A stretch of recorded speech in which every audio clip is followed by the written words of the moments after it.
Le Nouvel Esprit Public, Philippe Meyer, bonjour.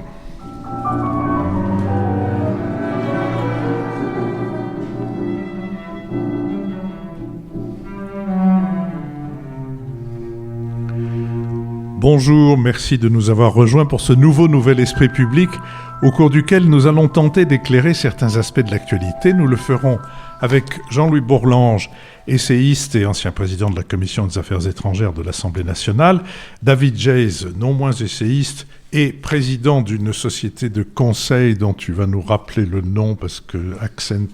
Pas faire de publicité. Ah bon, alors sans publicité. Alors si vous voulez Ascend, très bien. Antoine Fouché, non moins également essayiste et non moins président d'une société de conseil, c'était fou. Si vous avez besoin de conseils, vraiment, n'hésitez pas, attendez-nous à la sortie, qui s'appelle Quintette. Et Lucille Schmitt, qui n'est pas présidente d'une société de conseil, mais qui y songe sérieusement, mais qui est par contre vice-présidente de la Fabrique. Présidente de la Fabrique écologique. Présidente de la Fabrique, qui a été donc promue présidente de la Fabrique écologique, ce qui nous réjouit. Nous sommes partenaires de l'hebdomadaire Le 1, dont le dernier numéro a pour titre « Que faire de nos colères ?» Il est chapeauté ainsi « À l'heure où la colère sociale menace, focus sur une émission dénigrée mais existentielle. Qu'est-ce que la colère, individuelle ou collective? Faut-il l'écouter davantage ?» Dans ce numéro, le politiste Vincent Martini explique que la colère peut aller à l'encontre de la démocratie, dans laquelle la délibération et l'acceptation des décisions politiques par les opposants sont les conditions sine qua non d'un fonctionnement harmonieux. Notre prochain enregistrement public ici même à l'école alsacienne est prévu le dimanche 5 octobre. On peut déjà s'y inscrire. Et mercredi, nous mettrons... Est-ce qu'il y a bien un dimanche 5 octobre? J'ai tendance à me tromper, moi, dans les... Enfin, le premier dimanche d'octobre, ça, en tout cas, c'est sûr, et vous pouvez déjà vous y inscrire. Il y a un dimanche 5 octobre, me fait signe notre spécialiste des dimanches. Mercredi, nous mettrons en ligne l'enregistrement des échanges que nous aurons tout à l'heure avec vous, public venu à l'école alsacienne, que nous remercions de vous accueillir, comme nous vous remercions, vous, d'être venus, en dépit d'un temps qui prête davantage à la flânerie qu'à la réflexion. Toutes nos émissions font l'objet d'un compte-rendu analytique ou compendium auquel vous pouvez vous abonner gratuitement. Vous le recevrez dans votre boîte aux lettres de courriel chaque mercredi. Vous n'imaginez pas qu'en ce début d'année, je vais oublier de vous rappeler que ce sont vos contributions qui nous permettent d'être là pour la 9e année consécutive, que celles et ceux qui contribuent aient la bonté de continuer, que celles et ceux qui contribuent ponctuellement, c'est-à-dire par chèque, n'oublient pas de renouveler cette année leur contribution de l'année dernière, et que celles et ceux qui ne contribuent pas encore, mais qui peuvent le faire, quel que soit le montant de leur contribution, n'hésitent pas à se joindre à nos soutiens les plus constants. Intéressons-nous maintenant à ce qui se passe après le 8 septembre, qui semble être une sorte de valse des pantins. Après sa présentation mi-juillet, le Premier ministre a de nouveau défendu le 25 août son plan de rigueur de 44 milliards d'euros pour le budget 2026 et il a annoncé qu'il, je cite, engagerait la responsabilité de son gouvernement pour une clarification. Lundi 8 septembre est donc la date de cette clarification avec un vote de confiance de l'Assemblée nationale convoqué en session extraordinaire. La France insoumise, le Parti communiste, les écologistes, le Rassemblement national, les ciotistes ont d'abord annoncé leur volonté de faire tomber l'actuel gouvernement. Le Parti socialiste ne compte pas non plus voter la confiance. Depuis 1958, ce sont 41 premiers ministres qui ont sollicité la confiance de l'Assemblée et qui ont obtenu à chaque fois la majorité absolue des suffrages exprimés. Si François Bayrou veut croire possible ce vote de confiance, le décompte des forces qui se sont déclarées hostiles ne va guère dans son sens en additionnant les voix du Rassemblement national et de ses alliés, 138, de la gauche, 192, et du groupe Liberté, Indépendants et Outre-mer, 23, il existe une majorité de suffrages largement suffisante pour faire tomber le gouvernement. Un tel échec poussera-t-il Emmanuel Macron à demander lui aussi une clarification en opérant un retour aux urnes avec une nouvelle dissolution de l'Assemblée, 14 mois après la précédente? C'est ce que réclame le Rassemblement national, tandis que LFI se prononce pour la destitution du président, lequel appelle les siens à se mettre d'accord avec les socialistes et n'apparaît donc prêt ni à dissoudre, ni à se démettre.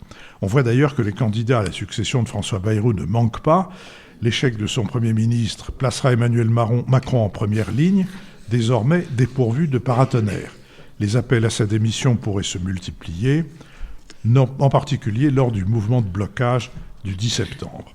François Bayrou, qui veut éviter l'instabilité, risque-t-il de l'aggraver? C'est une hypothèse partagée par 63% des Français, selon un sondage Odoxa Blackbone Consulting pour Le Figaro, tandis que selon le baromètre de la confiance politique 2025 du Cevipof, publié en février dernier, 74% des Français ne font pas confiance à la politique, 4 points de plus qu'en 2024. Sur cette question, David Jays.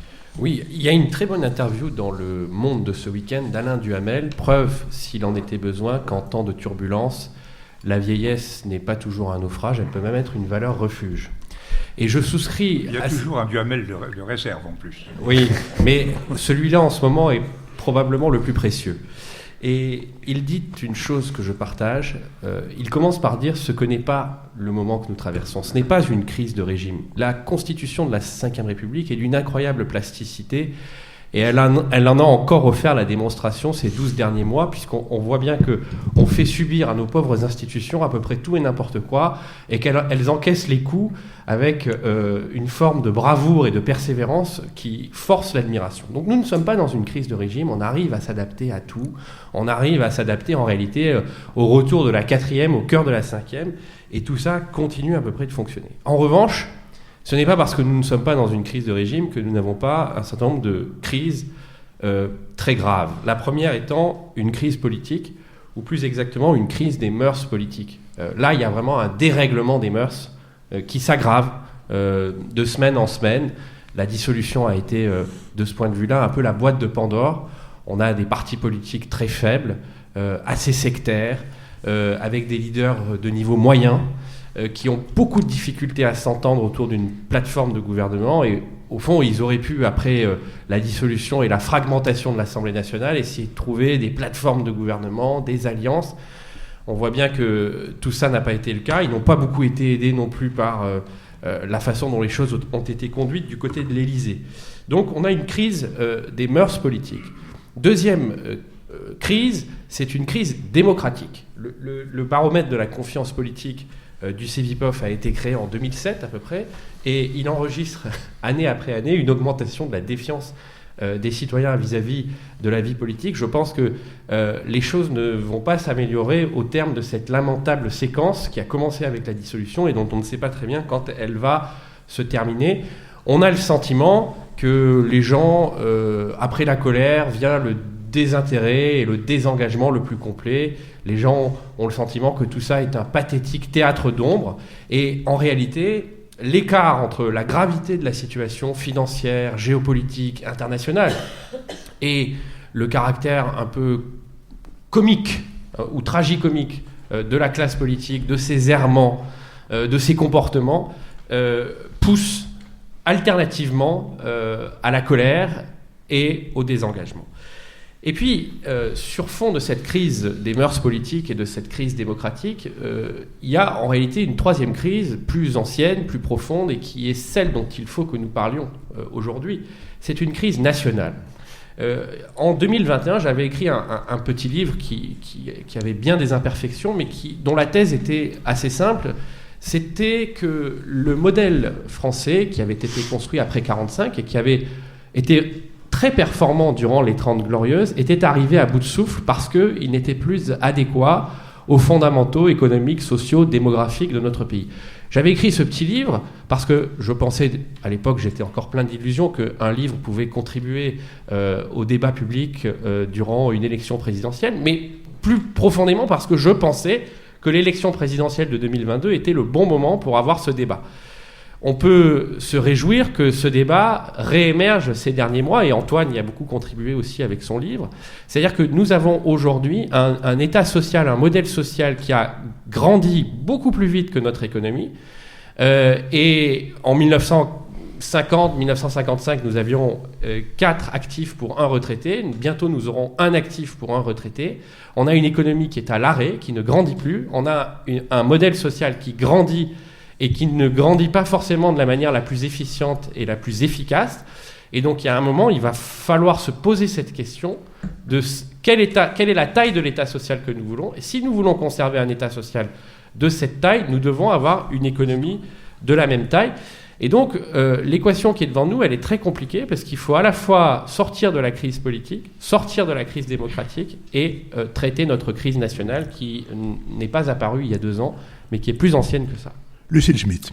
Oui, moi, ce qui me frappe, en écho à ce que vient de dire David, c'est que François Bayrou a multiplié les apparitions médiatiques et l'interpellation de l'opinion publique et des partis politiques depuis quelques jours, depuis maintenant une dizaine de jours, et il a choisi d'expliquer le vote de confiance qui aura lieu demain sur un contenu, sur la question de la dette, en effectivement montrant la gravité de cette question de la dette et la façon, son argumentation est simple, dont ça peut handicaper une vision du futur de la France et notamment dont ça constitue un choix implicite contre la jeunesse, contre les jeunes générations. Et ce qui me frappe, c'est qu'aucun des partenaires et des adversaires politiques de François Bayrou n'ait vraiment réagi à cette argumentation. Que s'est-il passé ? L'ensemble des adversaires et d'éventuels partenaires, puisqu'à un moment, je le rappelle, il avait été envisagé que le Parti socialiste puisse s'associer d'une manière ou d'une autre à l'actuelle absence de majorité, si je puis dire, tous se sont précipités pour dire « c'est simple, si François Bayrou réclame la confiance, nous voterons la défiance ». Sans que, il me semble, dans la période qui vient de s'écouter, dans cette dizaine de jours qui vient de s'écouler, cette question des contenus soit vraiment traitée de part et d'autre des partis politiques. Alors, on peut l'expliquer par l'attitude de François Bayrou, qui, d'une manière assez insultante, a dit qu'il n'avait pas pu discuter avec les uns et les autres parce qu'ils étaient en vacances. Et c'est là-dessus, d'ailleurs, que les médias ont rebondi. On peut l'expliquer aussi, et peut-être que c'est une vision sévère, mais on peut l'expliquer aussi par le fait qu'aujourd'hui, le contenu a déserté le travail des partis politiques et qu'aujourd'hui, il me semble que lorsque Philippe choisit le titre « Valse des pantins », c'est un titre extraordinairement sévère qui renvoie à l'idée qu'au fond, aujourd'hui, sur la scène politique, nous avons affaire à des personnes qui n'ont pas la profondeur et peut-être la complexité d'analyse nécessaire pour exercer leurs responsabilités. Moi, c'est une chose que je veux partager avec vous.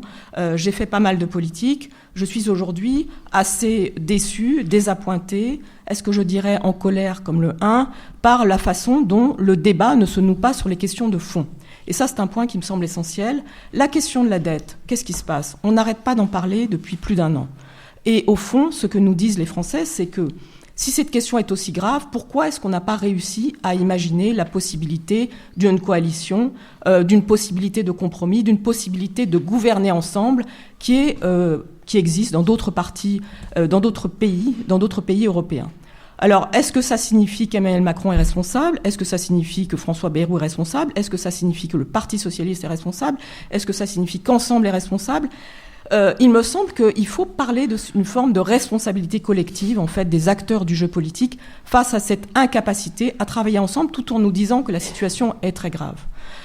Deuxième point sur lequel je voudrais insister, un élément essentiel et intéressant, c'est que le Parti socialiste s'est dissocié dans les jours qui viennent de s'écouler, je dirais, de la France insoumise, et que là-dessus, les écologistes, d'ailleurs, sont comme d'habitude un petit peu, selon les jours, enfin, c'est coup-ci, coup-ça.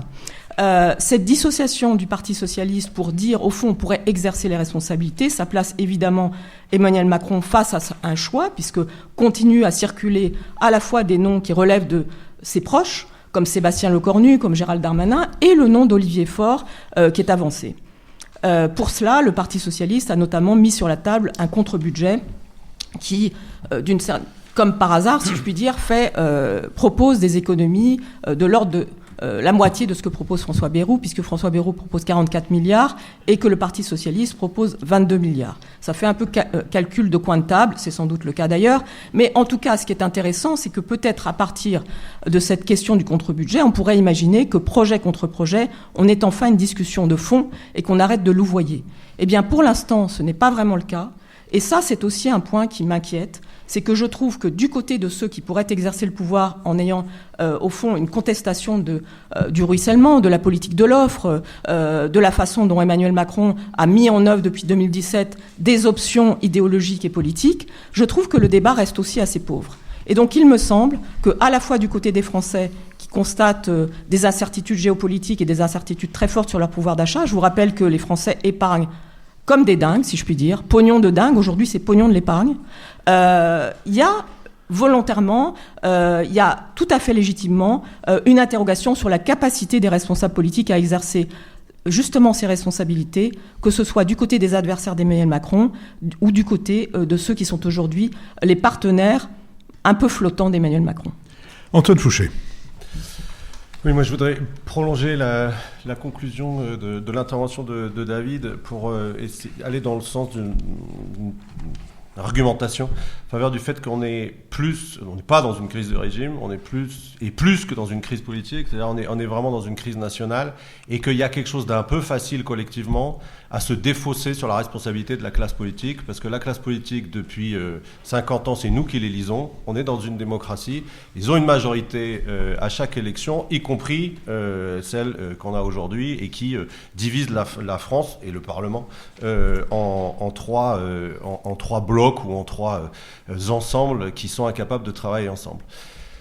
Et dans ce cadre-là, il me semble, là aussi une fois n'est pas coutume, que le geste de François Bayrou qui consiste à dire, et ça fait, me semble-t-il, plusieurs décennies qu'on n'avait pas eu un responsable politique qui fait ça, mes idées plutôt que le pouvoir, ma vision plutôt que le pouvoir. Moi, je ne resterai pas au pouvoir si vous ne me suivez pas. Je préfère tomber plutôt que d'emmener la France ou d'accompagner la France dans la vase.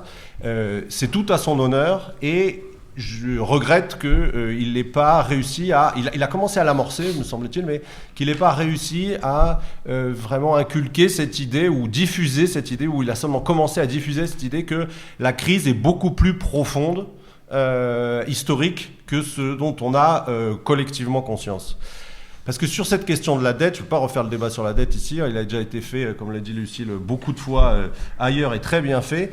Mais quand même, j'insisterai sur un point, c'est que les arguments considérant qu'en fait, c'est pas un vrai problème, me semble-t-il, passent complètement à côté de la réalité. Il y a un argument qui fait mouche et qui est que, en fait, on ne rembourse jamais le capital de la dette, ce qui est vrai, qu'on ne rembourse que les intérêts de la dette, ce qui est vrai, et que le poids des intérêts de la dette dans le PIB a déjà été plus lourd dans l'histoire récente de France. Donc en fait, c'est pas si grave que ça, parce qu'aujourd'hui, c'est à peu près 2% du PIB, les intérêts. C'était 3% il y a 20 ans. Donc en fait, on était, de ce point de vue-là, encore plus, la dette pesait encore plus sur les capacités de marge budgétaire de la France il y a 20 ans. Tout ça est vrai, sauf qu'on oublie d'ajouter que c'est pas tellement la dette en soi qui est le problème, mais la dette plus toutes les dépenses qu'on ne fait pas pour préparer l'avenir et qui fait qu'on s'enfonce dans la vase. Et la dette, c'est 120 milliards d'euros pour la stabiliser, c'est-à-dire pas la rembourser, mais arrêter qu'elle augmente d'une année après année. Mais à ça, il faut ajouter, quand on regarde un peu tout ce dont on a besoin pour préparer notre avenir, on a besoin de 25 à 30 milliards d'après l'OCDE pour pouvoir investir sur l'éducation, rattraper notre retard. L'OTAN dit on a besoin de 25 à 30 milliards aussi pour nous défendre si jamais les Américains nous lâchent. Le transport ferroviaire, cher à Philippe, le Conseil d'orientation des investissements dit c'est 7 à 8 milliards par an pendant 15 ans pour remettre à flot notre réseau. À ça s'ajoute la réindustrialisation. On a 25 à 30 milliards d'euros, à chaque fois c'est annuel, d'écart avec les Allemands en termes de compétitivité. Et en fait, quand on additionne tout ça, c'est-à-dire que quand on essaye de regarder l'ensemble du champ des politiques publiques et qu'on se dit si on était responsable, comme on l'a été il y a un demi-siècle, qu'on a déjà été dans notre histoire, et qu'on utilisait l'argent public pour préparer l'avenir de la France, il nous manque 250 milliards. Pas 40 comme l'année prochaine, il nous en manque 250. Et on est tellement loin de cette conscience et de cet effort en fait historique à faire, que me semble-t-il la démarche de Bayrou qui consiste à vouloir tirer la sonnette d'alarme en mettant le sort de son gouvernement en jeu, c'est une démarche vraiment saine et d'intérêt général.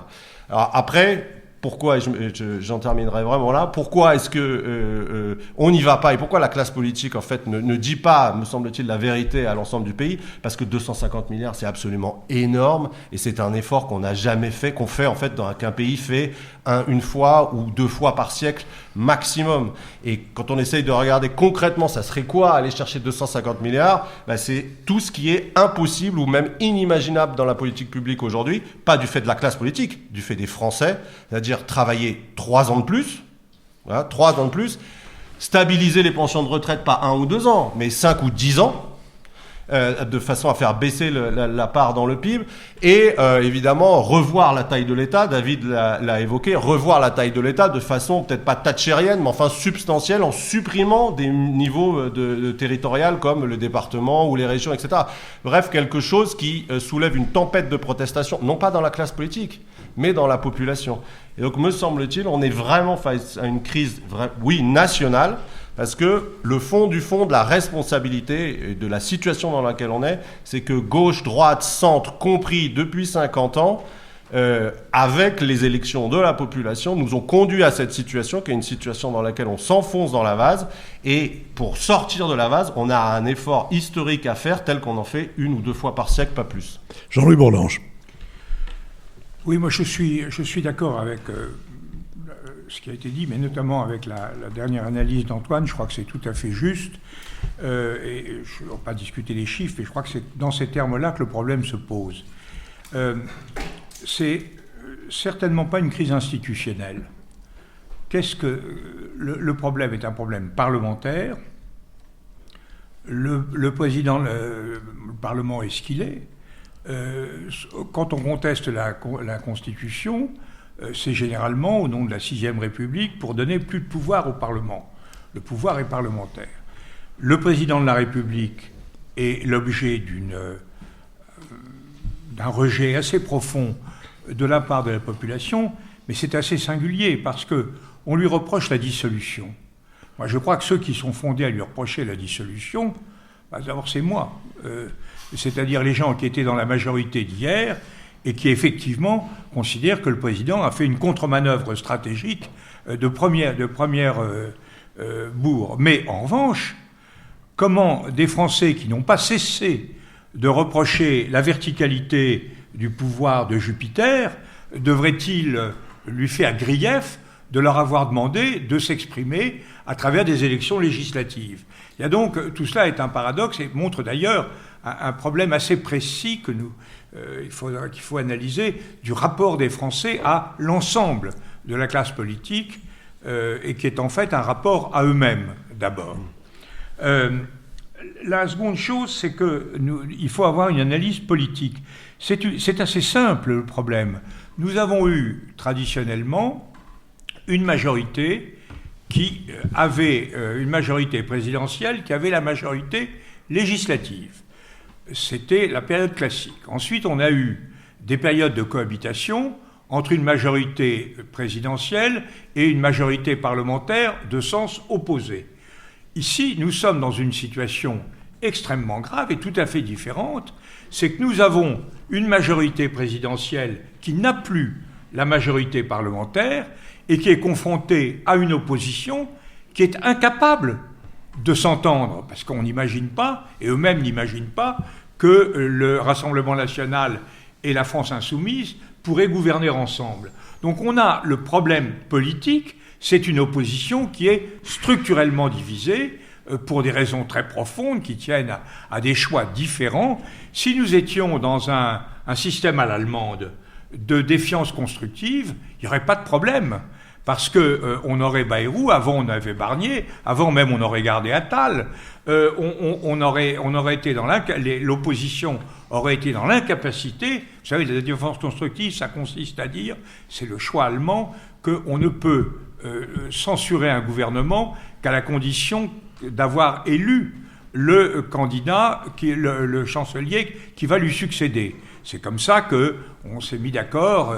À un moment, les libéraux ont quitté les socialistes du temps de M. Schmitt, et il y a eu un renversement, et les libéraux ont dit on est d'accord pour élire M. Kohl, et c'est comme ça que Kohl est devenu chancelier. Là, ça ne pourrait évidemment, si on devait fonctionner comme ça, Bayrou n'aurait pas de souci à se faire demain. C'est quand même le problème fondamental, c'est qu'on a une opposition bipartisane, extrêmement véhémente et qui est incapable et non désireuse de s'entendre entre elles. C'est donc un problème qui n'est pas institutionnel, mais qui est politique. Et puis troisièmement, je ne sais pas s'il faut l'appeler national, social, culturel, on a un problème de fond du rapport des Français à la politique. De façon sommaire, ça s'analyse comme, et c'est ce que vient de dire Antoine, ça s'analyse comme un écart fabuleux entre les besoins du pays et les aspirations de la population. Nous sommes, et ça tient à une modification de l'environnement international, national, économique du monde et de l'Europe et de la France. C'est-à-dire, pour dire les choses sommairement, la politique a toujours été pour les Français quelque chose qui vous en donnait plus. Les partis politiques raisonnent en termes de gratification additionnelle. Il faut en avoir plus. Alors, ça prend différentes formes, les salaires, les avantages sociaux, le recul de l'âge l'âge de la retraite à 60 ans ou à 62 ans. Ça prend différentes formes. Les allocations chômage, etc. Et en réalité, nous sommes dans une situation où la politique doit sauvegarder, préserver les intérêts fondamentaux, la cohésion du pays, sa capacité à se battre, les intérêts géopolitiques, les menaces géopolitiques qui pèsent sur elle. Donc, c'est un effort. Alors, on peut doser, Antoine l'a fait de façon assez maximaliste, on peut doser l'effort, mais en toute manière, c'est dans ce sens-là qu'il faut aller. Et là, il y a une maldonne complète entre l'opinion publique qui n'envisage absolument pas, sauf à condition que ce soit des personnages imaginaires, pas inexistants, mais aux ressources, en l'occurrence imaginaires, comme les riches et M. Arnaud, etc., ce qui, évidemment, est une simplification totale du problème. Donc, face à cela, il y a quelle a été la réaction des Français? Ça a été d'évacuer le débat politique. On a eu la dissolution. Tout le monde était furieux du résultat, etc. On s'en est sorti par le cirque inceste, par les Jeux Olympiques. Tout le monde a dit, voilà, la France est réconciliée. La France n'était pas réconciliée. Elle avait un nageur qui avait des médailles, et elle était très contente. Ensuite, on a évacué tout problème politique, toute perspective politique. Il n'y a pas eu d'offre politique. Le seul débat a été... est-ce qu'on peut avoir de l'argent pour les gens et à qui faut-il en prendre? C'est pas une politique extérieure, c'est pas une politique économique, c'est pas une politique sociale, c'est ce que j'ai appelé une solidarité à la Ruy Blas, où chacun se jette sur le trésor public, point final. Et là, alors, ça a été ça, c'est comme ça qu'on a vécu, et c'est-à-dire dans un rejet absolument de la réalité. Alors, j'ai un petit truc encore à dire. Alors, Bayrou, et ça je crois qu'il faut lui rendre grâce, il est sorti de cela. Il a dit on ne peut plus continuer à vivre dans le déni de la réalité, il faut accepter la confrontation entre nos besoins et les aspirations. Le problème, alors ça a pris des formes de communication, c'est qu'il l'a fait à mon avis à minima, de façon minimale. C'est-à-dire il a dit oui, d'accord, il faut reconnaître la dette. Il n'a pas présenté une offre politique suffisamment complète et suffisamment claire pour que les Français, au cours des 3 dernières semaines, puissent s'identifier à ça. Donc il est toujours un peu entre cueil, c'est-à-dire il faut négocier, et Mendes France, je veux le choix. Alors, je conclus très, très clairement. Le problème, c'est que nous sommes là en face d'une situation précise, c'est que Bayrou va sans doute tomber, et que les Français sont... Oscar Wilde dit, c'est dans le Dorian Gray, dans le portrait de Dorian Gray, que le réalisme, c'est la rage de Caliban reconnaissant son image dans le miroir. Et que le romantisme, c'est la rage de Caliban ne reconnaissant pas son image dans le miroir. Eh bien, les Français sont à la fois l'un et l'autre. Quand ils voient les parlementaires, ils reconnaissent leur image dans le miroir. Et par haine de soi, ils s'opposent aux parlementaires. Et quand ils voient le président de la République, ils ne reconnaissent pas leur image dans le miroir et ils veulent le chasser. Situation difficile. David Chase. Peut-être, je me dis que je ne voterai plus jamais ni ne m'intéresserai plus jamais à un politicien qui ne traite pas 2 sujets. Le premier, c'est la taille de notre économie, la taille de notre État social. Ça doit être le sujet majeur de 2027. Et là où je nuancerai un peu ce que vous avez dit tous les deux, c'est que c'est pas nécessairement unique, c'est pas nécessairement du sang, de la sueur et des larmes, c'est une affaire de choix collectif. Nous avons aujourd'hui un actif pour un retraité. Il n'y a effectivement pas assez de travail dans l'économie française aujourd'hui pour financer notre niveau d'état social. Donc la question, c'est la taille de l'économie, la taille de l'état social, et il y aura des choix à faire sur ce plan-là. Et la deuxième question majeure qu'il faudra traiter, on se dissipe là. La deuxième question, c'est effectivement le système politique. Il faudra retrouver un système politique gouvernable. Je pense que la fragmentation de la vie politique est une affaire durable. Nous ne reviendrons pas au bipartisme. Il faut donc se donner les moyens, et c'est possible, y compris à l'intérieur de la Ve République, d'organiser des gouvernements de coalition autour d'une plateforme de gouvernement. Mais c'est vraiment les deux seules questions qui doivent nous intéresser. Et ce qui me chagrine, alors François Bayrou, effectivement, a commencé de le faire, mais à mon avis, c'est l'exécution qui a un peu péché. Il y a ce côté un peu messianique, en fait, je mets les choses sur la table, mais derrière, je ne mets pas forcément les moyens et la qualité d'exécution pour assurer la réussite de ma stratégie, mais il faudra le faire de manière beaucoup plus forte et beaucoup plus claire. Le reste ne m'intéresse pas. Lucille Schmitt. Oui, moi je pense qu'il y a un vrai débat entre nous, et je me sens d'ailleurs assez seule face à 3 personnes, sur la question de la responsabilité des politiques par rapport à la responsabilité des Français. D'abord, je voudrais dire une chose, c'est que dire les Français, c'est quand même un amalgame. En tout cas, il y a des Français, effectivement, mais leurs situations sont différentes. On est un pays dans lequel la pauvreté s'accroît, les inégalités territoriales s'accroissent. Je ne suis pas en train de dire que bloquons tout, c'est bien, mais je vous rappelle que au mouvement des Gilets jaunes, peu de réponses ont été apportées, si ce n'est effectivement sans doute un gaspillage d'argent budgétaire, mais pas de réponse sur les inégalités sociales et territoriales. Que se passe-t-il sur le front de l'éducation nationale ? Je t'entends, Antoine, sur la façon dont tu dis qu'il faut que les gens soient réalistes, mais ce qu'ils constatent réalistement, c'est que les services publics ne sont plus les mêmes lorsqu'on habite les métropoles et la ruralité, et c'est ça le succès du Rassemblement national. Donc moi, je récuse l'idée que les Français seraient irréalistes et que la classe politique serait réaliste mais n'oserait pas l'exprimer. Je pense qu'il y a un vrai sujet sur la culture générale de la classe politique. Je pense que les Français n'ont pas la classe politique qu'ils méritent. Et je pense qu'aujourd'hui, au sein de la classe politique, les apparatchiks ont pris le pouvoir par rapport à ceux qui, auparavant, étaient des personnes complexes, qui portaient réellement une culture générale et démocratique. Je pense qu'aujourd'hui, il y a des pantins, et je tiens à le dire.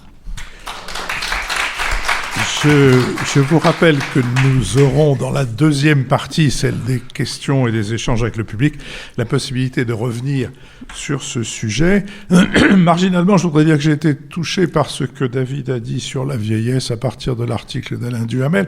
Je suis moi-même entré dans cet âge de la vie, et je dois dire qu'en effet, l'idée que il y ait quelque chose, une sorte de sagacité dont David est allé chercher l'exemple dans cet article, ça me fait penser à ce qu'on appelle une pendule d'officier qui était à mon arrière-grand-père et qui est chez moi dans l'Aveyron. Elle ne marche plus, mais 2 fois par jour, elle donne l'heure exacte. Et j'ajoute en plus que je comprends à partir de l'exemple qu'a donné David que, au fond, la vieillesse, non seulement c'est pas un naufrage, mais c'est même ce qu'on appelait du temps de Louis XIV une savonnette à vilain.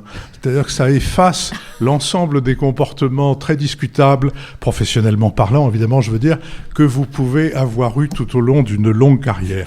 Donc, David, merci, je me sens franchement allégé. Je trouve que Lucie a posé un problème. Oui, mais on va le traiter après. Si on veut parler de la Chine... Parce que c'est vraiment le nœud du problème, ça serait bien qu'on continue. Enfin, on le fera après. C'est vraiment le nœud du problème. Je suis en désaccord total avec elle. Eh bien, je vous propose que ce désaccord soit reporté à de meilleures dates ultérieures, et je renvoie ceux de nos auditeurs qui ne sont pas présents à l'école alsacienne l'enregistrement que nous diffuserons mercredi. Donc, intéressons-nous à la manière dont la Chine tire parti de l'instabilité mondiale et des divisions occidentale. Le 25e sommet de l'OCS a réuni à l'invitation du président chinois plus de 20 chefs d'État et de gouvernement. Vladimir Poutine, Narendra Modi, sa première visite en Chine en 7 ans, Recep Tayyip Erdogan, le président iranien, les premiers ministres du Pakistan, de la Malaisie, du Cambodge, du Vietnam, les dirigeants de toute l'Asie centrale, c'est-à-dire les représentants de la moitié de la population terrestre, d'un quart de la richesse mondiale, avec la présence du secrétaire général de l'ONU, Antonio Guterres, et dans son discours d'ouverture, d'ouverture, Xi a appelé les États membres à s'opposer à la mentalité de guerre froide, à l'hégémonisme, à la confrontation entre blocs et aux manœuvres d'intimidation, sans citer pour autant les États-Unis. Il a une nouvelle fois poussé en avant son autre modèle, censé refléter les nouveaux équilibres internationaux, et Xi Jinping entend faire de la Chine un pôle de stabilité dans un contexte mondial instable, alors que les Occidentaux sont divisés et que leurs promesses mal tenues à l'égard de l'Ukraine ont révélé leur faiblesse. Pour le trio Inde, Chine, Russie, les enjeux sont aussi économiques en raison de la guerre commerciale menée par Trump et des sanctions occidentales visant la Russie. Ces trois pays ambitionnent de s'affranchir de l'Occident en approfondissant leurs échanges. L'Inde le fait déjà, d'ailleurs, en continuant à importer massivement du pétrole russe. La Chine s'affiche comme une puissance stable et raisonnable, garante d'un nouvel ordre mondial plus favorable aux émergents que celui construit par les Occidentaux après la Seconde Guerre mondiale. Son coup diplomatique s'est prolongé le 3 septembre à Pékin avec une grande parade militaire à laquelle a assisté Kim Jong-un. Et parmi ceux que la Chine veut présenter au monde comme ses alliés stratégiques en faveur d'un ordre mondial alternatif sous son égide, se trouvaient également 2 États de l'Union européenne et 2 États de l'OTAN, la Slovaquie et la Hongrie. Sur cette question, Lucille Schmitt. Oui, merci Philippe. Je crois que c'est bien l'une des premières fois où nous avons tous entendu parler de l'OCS, donc l'Organisation de coopération de Shanghai, et Xi Jinping n'a pas hésité à parler d'esprit de Shanghai. Qu'est-ce qu'il entendait par là ?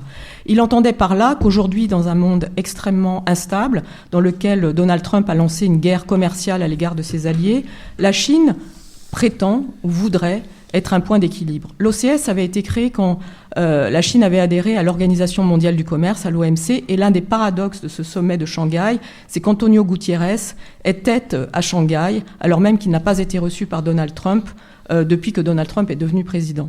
Et on assiste au fait que la Chine aujourd'hui dise « c'est moi qui défends le multilatéralisme », avec évidemment une bonne dose de mauvaise foi, mais en tout cas, il y a une forme de vide qui est laissée en termes de géopolitique qu'il faut remarquer.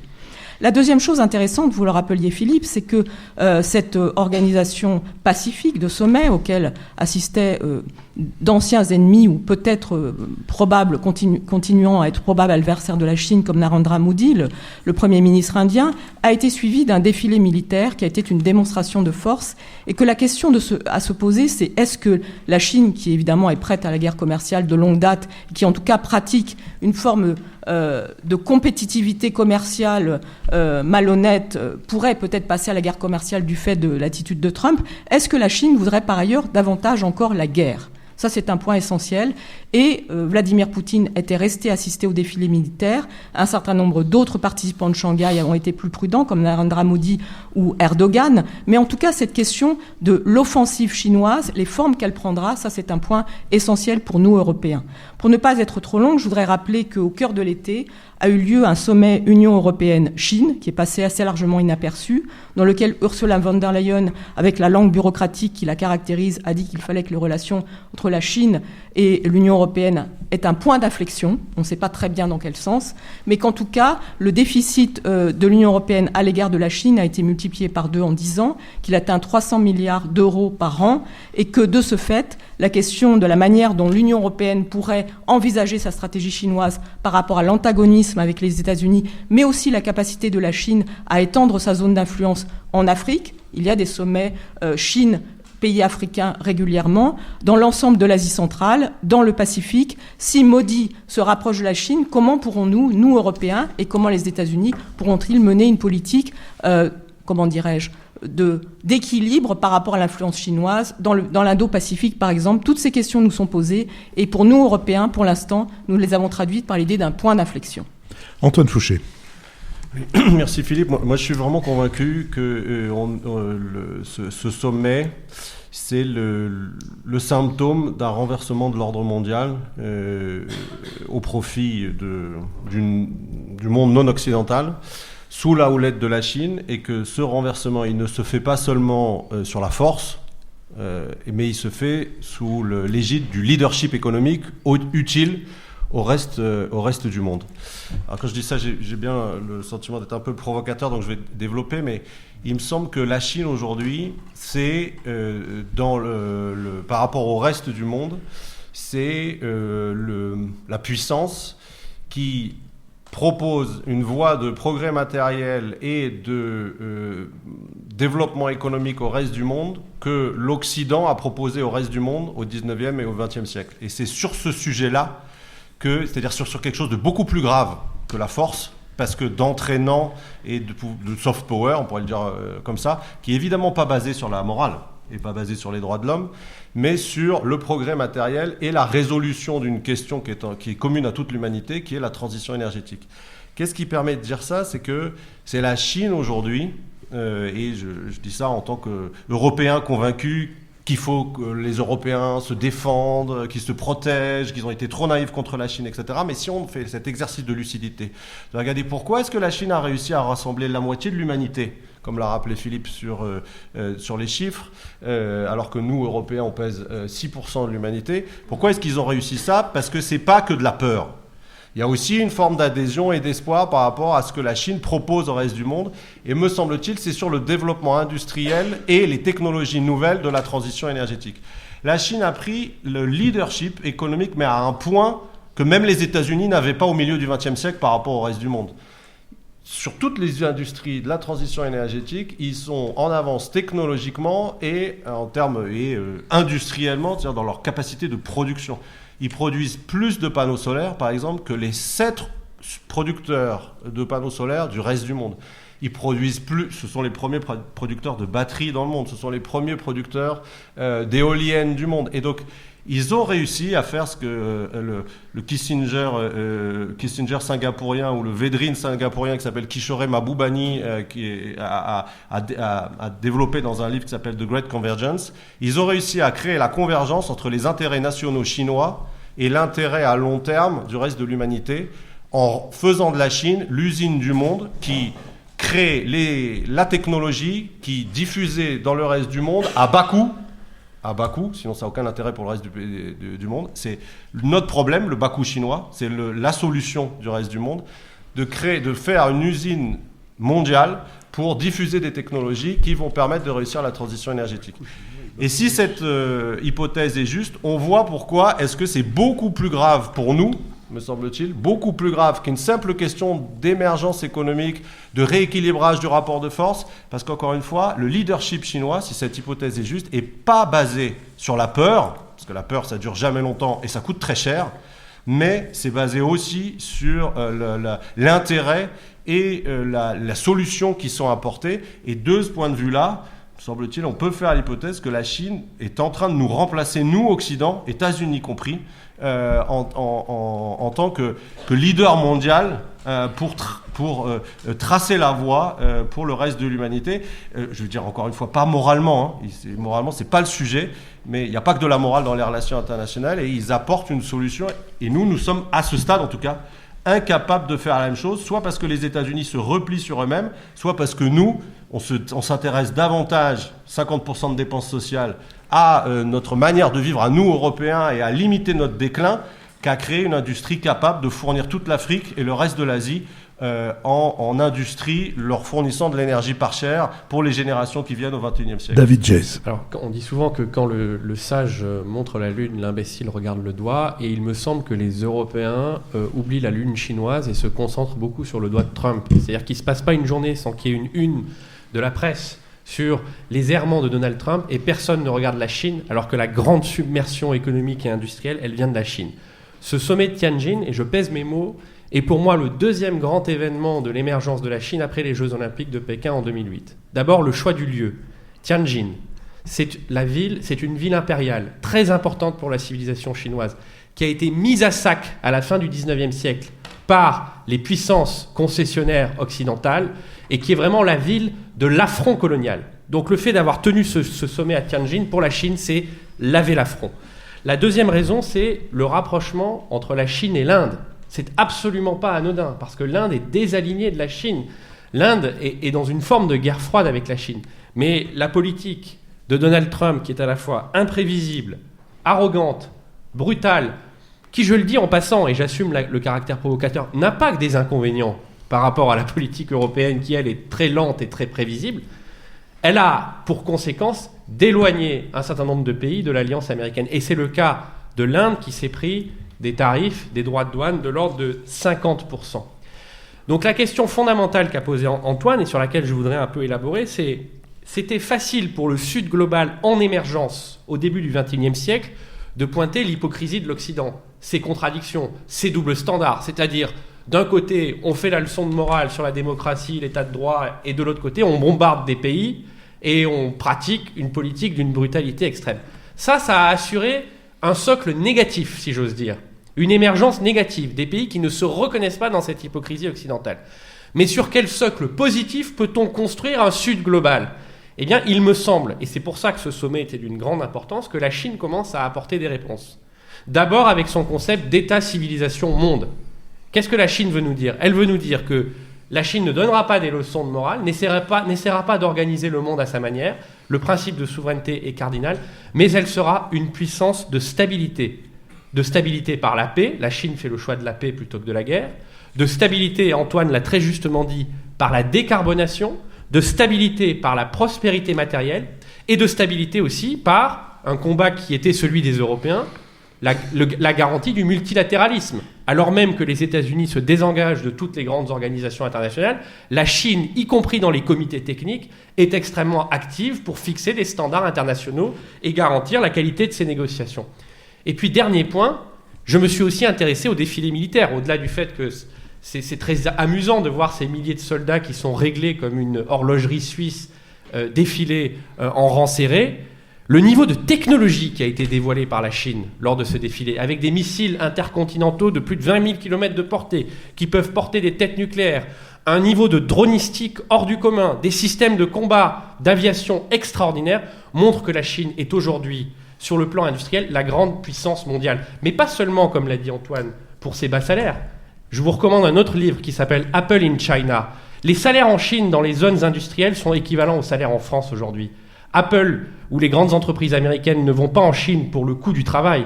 Elles vont en Chine pour l'excellence technologique et industrielle. La Chine a mis le logiciel au cœur de ses usines. Il y avait un investisseur américain qui s'appelle Marc Andreessen qui disait en 2011 « Software is eating the world ». Le logiciel est en train de manger le monde. En réalité, ce qui se passe, c'est que le système industriel chinois a mangé le logiciel qui lui-même a mangé l'Europe. Donc le sujet, et c'est amusant de voir comment l'histoire est cyclique, l'industrie est née en Europe.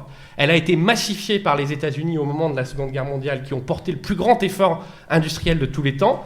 Elle a ensuite été récupérée par la Chine, qui porte le deuxième plus grand effort industriel de tous les temps avec la décarbonation. L'Europe, entre-temps, n'a pas inventé le logiciel et a perdu son industrie. Donc le sujet, c'est de reconstituer une industrie de haut niveau. Et donc cessons de regarder simplement le droit trumpien, intéressons-nous aussi beaucoup plus profondément à ce qui se passe en Chine. Jean-Louis Bourlange. Oui, écoutez, il n'y a pas grand-chose d'autre à dire. Hein. Bon, eh bien, merci beaucoup, Jean-Louis. Ça va, vous allez bien? Non, pas très bien. Oui, je crois que tout ça, tout est juste. D'abord, effectivement, c'est le sommet des humiliés et des offensés. C'est quand même fondamental. Là, nous payons 2 siècles de colonialisme asymétrique, pas fondamentalement toujours négatif, même si le récit positif, faut quand même se faire des efforts pour le faire. Mais ça, c'est clair que ce qui caractérise l'ensemble de ces pays, et ce qui d'ailleurs les ligue contre l'Europe, parce que c'est l'Europe plus encore que les États-Unis qui représentent ce pari colonial, la France et l'Angleterre au premier chef. Donc on a là quelque chose de très profond qui ne veut pas dire que ces gens s'unissent. Deuxièmement, il y a effectivement l'union, elle ne vient que de la domination chinoise. Alors vous avez parfaitement dit les uns les autres sur quoi reposait cette domination chinoise. Elle est très très forte. Je me rappelle, moi, avoir été très sensible au développement de Jean-Marie Guéhenno dans son livre sur le premier 21e siècle, où il expliquait que les Chinois portaient un modèle social qui est fait de la reconnaissance des aspirations matérielles des gens, d'une certaine liberté dans les pratiques personnelles, sociales, etc., en échange d'une soumission absolue au pouvoir politique. Et là, on touche quand même à quelque chose qui est essentiel et sur lequel les Européens et les Américains ne devraient pas lâcher. Or, ils lâchent, notamment les Américains, mais même nous sommes quand même à la veille d'une prise de pouvoir par des partis qui sont un parti qui est fondamentalement illibéral et qui l'a montré. Donc cette mise en cause et ce caractère positif de cette affaire est très important. Alors je suis plus sceptique sur la bénévolence internationale de la Chine. Je veux dire que quand on voit la façon dont ils procèdent en Afrique ou ailleurs, c'est quand même de la domination qui est soft dans un premier temps et qui, si vous ne remboursez pas les dettes, devient hard, facilement. Donc là, je crois qu'on a affaire à des gens qui, comme dirait le regretté Theodore Roosevelt, parlent doux et ont un gros bâton. Mais c'est quand même... je viens de citer Theodore Roosevelt, qui, à mon avis, a des rapports étroits avec les États-Unis. Sur le plan géopolitique, alors ce qui est très impressionnant, c'est la domination. Parce qu'on a Poutine... Alors, la Russie, Poutine a fait un choix qui est totalement absurde et qui est un choix de soumission, en réalité. Il l'a fait pour des raisons sans doute personnelles, maintien de son pouvoir, maintien de sa prédation financière, maintien de ses richesses. Il a donc refusé, c'est lui, quels que soient les discours dont il essaie de nous emberlificoter, c'est lui qui a refusé ce que Helsinki voulait avec toutes ses faiblesses, c'est-à-dire un rapport fort avec l'Europe, et qui a choisi, effectivement, de concentrer l'ambition de la Russie sur la reconquête des provinces perdues de l'Empire soviétique en Europe. Résultat, il s'effondre totalement, il est totalement soumis à la Chine. Les gens d'Asie centrale regardent de moins en moins vers lui et de plus en plus vers la Chine, et il apparaît, et il ne représente rien. Il ne représente, lui, aucun modèle. Il n'y a pas un modèle poutinien d'existence collective ou individuelle. Quant à Modi, alors là, on retombe sur Trump, parce qu'il faut quand même... Modi, effectivement... il n'a pas accepté le diktat de Trump. Modi, ils étaient sur un système qu'ils a qualifié de façon un peu bizarre de multi-alignement, c'est-à-dire de désalignement général. Ils avaient des relations bonnes avec les États-Unis, les Russes, les Européens, notamment nous et pas les Chinois.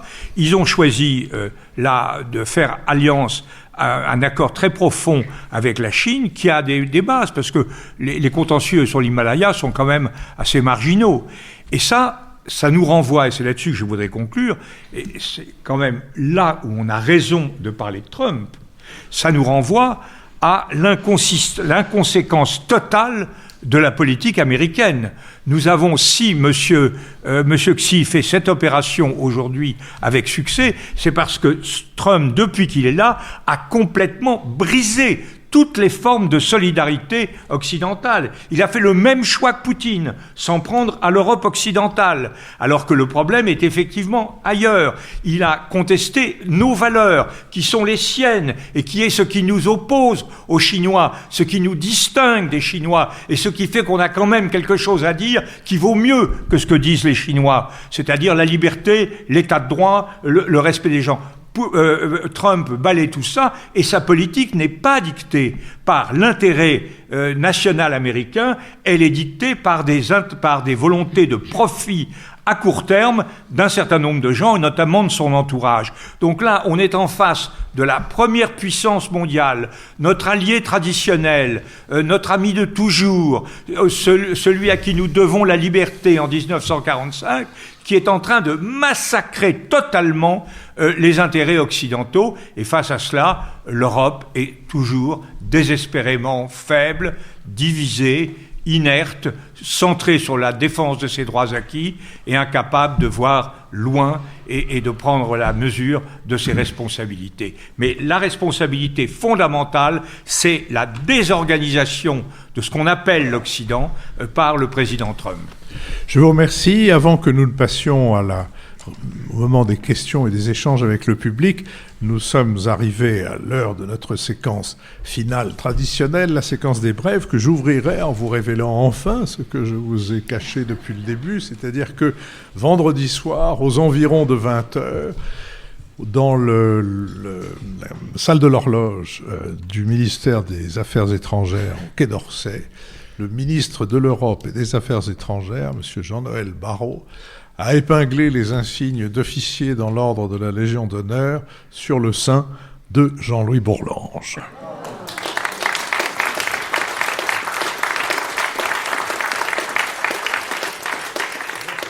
Le ministre, à cette occasion, a, comme c'est l'usage, prononcé un discours dont vous trouverez les extraits les plus substantiels, et notamment tous ceux qui, curieusement, montrent l'écho que le nouvel esprit public rencontre après ces 8 ans de podcast, et à l'issue de cette 9e année, c'était toujours agréable à entendre. Et Jean-Louis Bourlange a répondu par un discours pour lequel, pour la première fois depuis que je le connais, il a tenu son engagement traditionnel en ce qui concerne la brièveté. C'est-à-dire qu'il a commencé en disant « je ne serai pas bref ». Et il a tenu parole.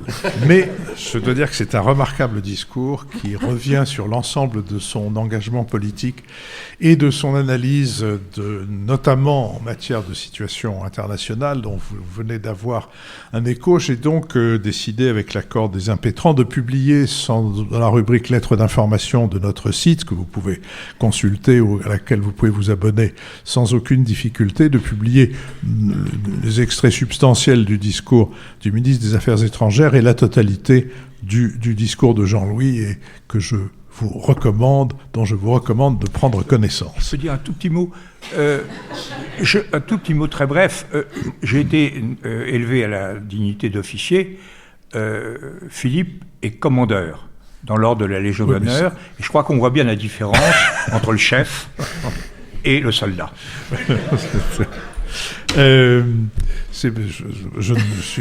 parle par rapport au nouvel esprit public. Oui, j'entends bien. David Jayes. Alors, je voudrais vous recommander la lecture d'un livre qui m'a beaucoup impressionné cette année, puisque je n'étais pas venu depuis longtemps au nouvel esprit public. C'est un livre qui s'appelle Maniac, qui a été écrit par Benjamin Labatut, qui est un auteur chilien. C'est son 2e livre. Il avait déjà publié Lumières aveugles il y a quelques années. Et c'est, je dois le dire, le livre qui m'a le plus impressionné depuis longtemps. Il raconte rien de moins que la naissance de la bombe nucléaire dans le sillage du projet Manhattan, à travers la vie de John von Neumann, qui était un des plus grands esprits du XXe siècle, à la fois physicien, mathématicien, père aussi de l'informatique moderne avec le supercalculateur Maniac, père de l'intelligence artificielle avec d'autres, dont Turing. Et la partie la plus impressionnante, selon moi, c'est la 3e partie du livre, dans laquelle il décrit à la manière d'une épopée, c'est d'ailleurs, selon moi, l'Iliade de notre époque, l'affrontement entre l'homme et la machine, et plus exactement entre Lee Sedol, qui était le plus grand champion de Go de tous les temps, le coréen Lee Sedol, et le système AlphaGo, construit par les équipes de Google DeepMind, qui a infligé à l'homme et à l'humanité une défaite cinglante. Cet événement, pour moi, est le plus grand événement du XXIe siècle. Et il a été suivi avec intensité et passion dans un certain nombre de pays asiatiques où le Go est un sport, un jeu, c'est plus qu'un jeu d'ailleurs, c'est le cœur de notre civilisation humaine en Asie, le Go. Il a été suivi avec passion et avec ferveur par des centaines de millions d'Asiatiques. Je crois qu'il a reçu un intérêt désinvolte en Europe. Il faut s'y intéresser, il faut lire ce livre, c'est de la grande littérature et c'est extrêmement intéressant. Vous trouverez les références, évidemment, dans notre compte-rendu sur le site. Jean-Louis Bourlange. Oui, alors moi, j'appartiens, à la différence de notre ami, j'appartiens au monde d'hier.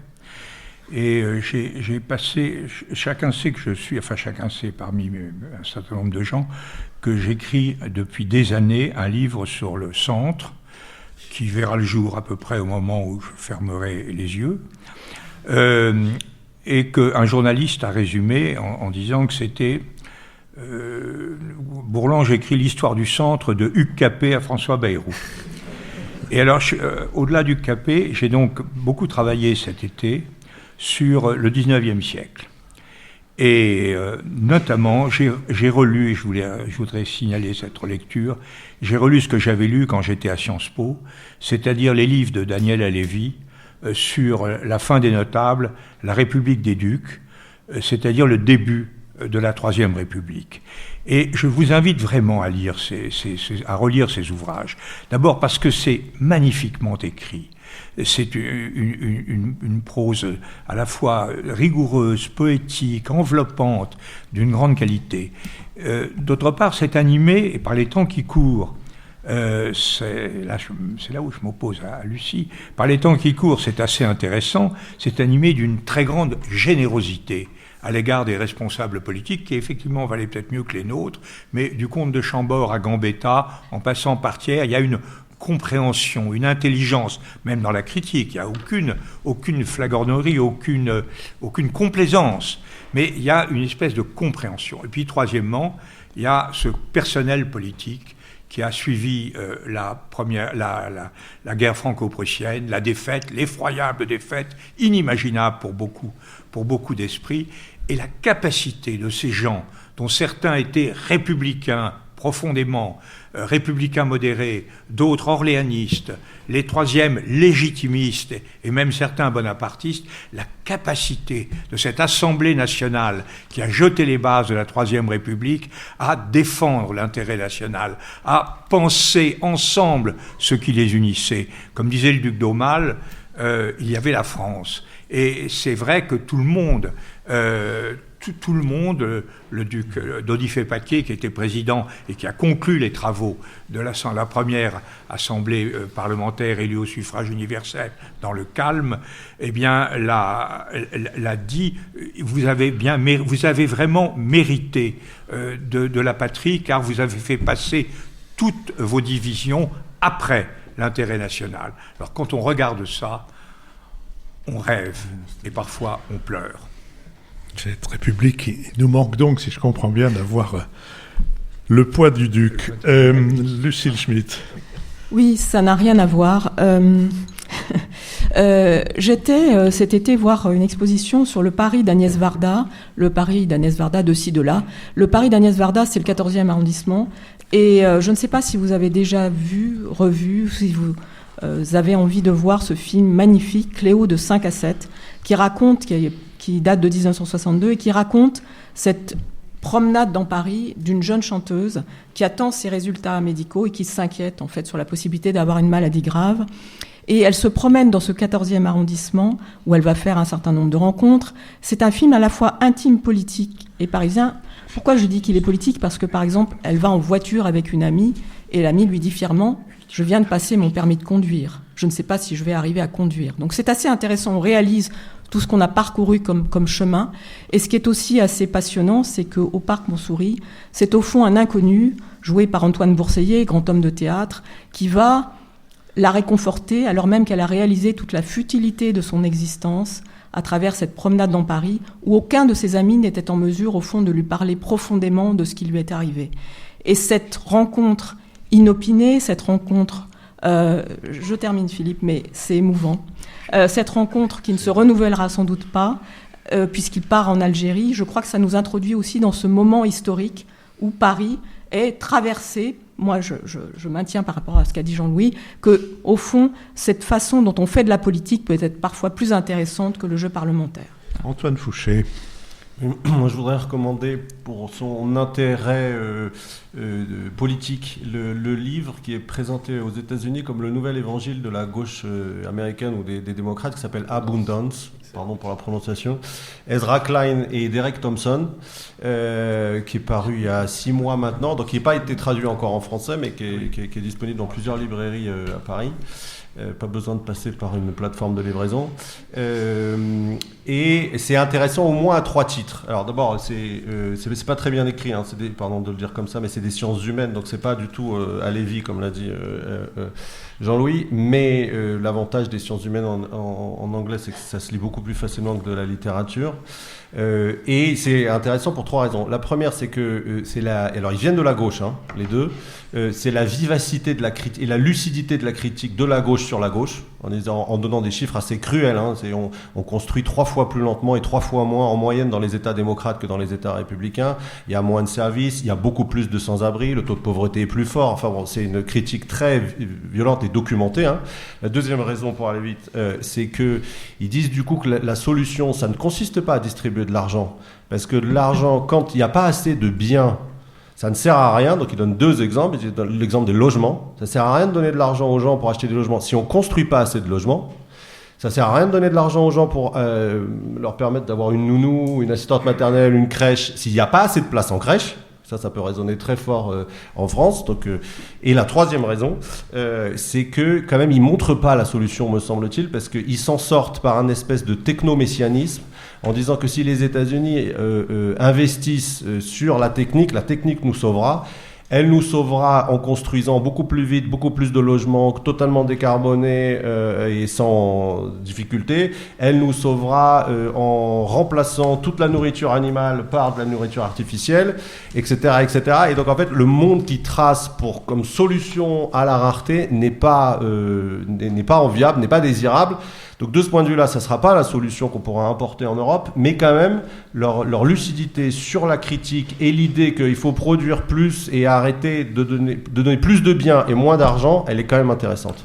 Merci, je remercie Sophie Jacquin avec qui cette émission a été préparée, Benoît Carré qui va en assurer le compendium, Nicolas Tourneau qui veille à notre site, tandis qu'Olivier Magloire veille à tout ce qui concerne les plateformes de financement. Je remercie Christian Saury qui a assuré l'enregistrement de cette conversation et qui va assurer l'enregistrement de nos échanges avec le public. Et je remercie l'École alsacienne, dont Christian Saury est l'une des illustrations les plus constantes dans l'aide à notre enregistrement. Et je vous donne rendez-vous dimanche prochain pour un nouvel esprit public dont les sujets risquent d'être assez proches de celui que nous avons traité au début, puisque nous aurons eu déjà le vote de la motion demandée le rejet de la motion demandée par le Premier ministre et le blocage ou le non-blocage du 10 septembre. Merci à vous et à tout de suite pour l'enregistrement de nos échanges avec vous.